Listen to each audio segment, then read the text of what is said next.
Do you know it's an everyone motto to get a good marks in exam. They work hard but still they don't get a good marks in their exams. So leave your writing style, leave your way of paper presentation and apply to trick, and by this way you can get a good marks. I am here to discuss with you a very important planning how to write so that we can get a good marks in our exams. So 3-hour paper is a very big achievement for 1 year work hard. पूरे 1 साल का मेहनत 3 साल के paper में presentation करना होता है, और अगर वो मिस कर जाए तो फिर जो है कांट से अबाउट एनीथिंग. तो इसलिए प्लानिंग करो how to write, how to paper presents in our exam. तो चलिए डिस्कस करते हैं इसके बारे में.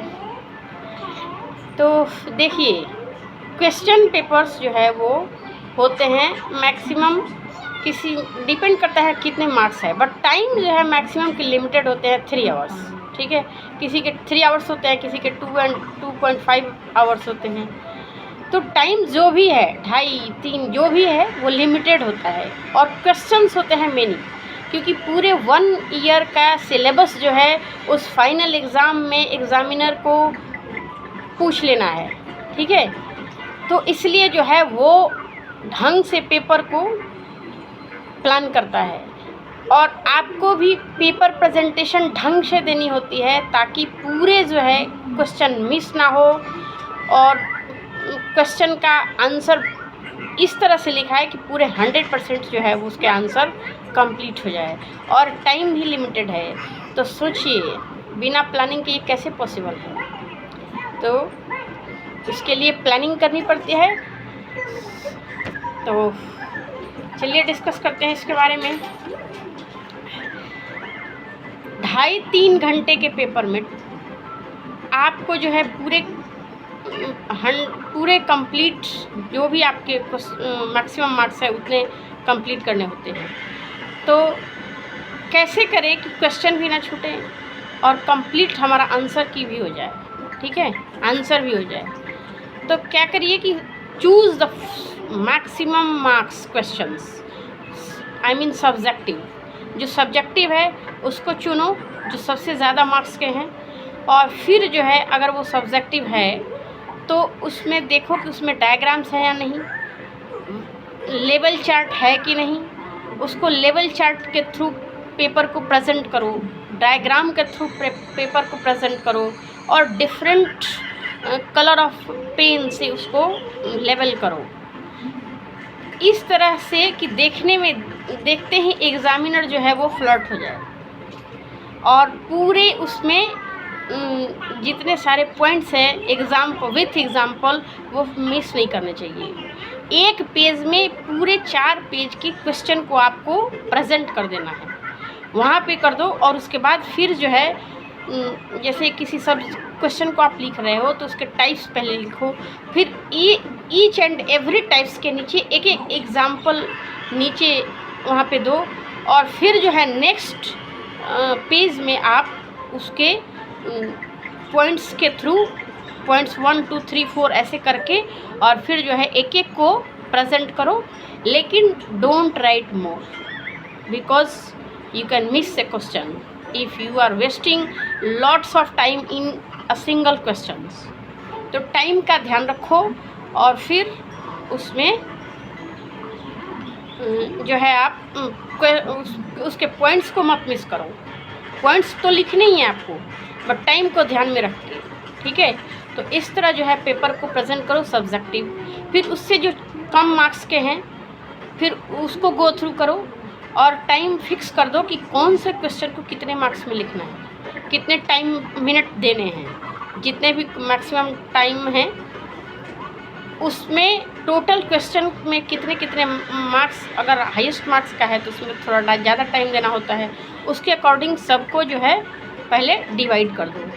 और फिर फाइनली अगर 3 या 40 मिनट्स जो बच जाते हैं उसमें आपके जो ऑब्जेक्टिव क्वेश्चन हैं उसको करो, और 5 मिनट क्वेश्चन को रिवीजन करने के लिए छोड़ दो, ताकि कोई छूटा तो नहीं है, कुछ गलत तो नहीं लिखा।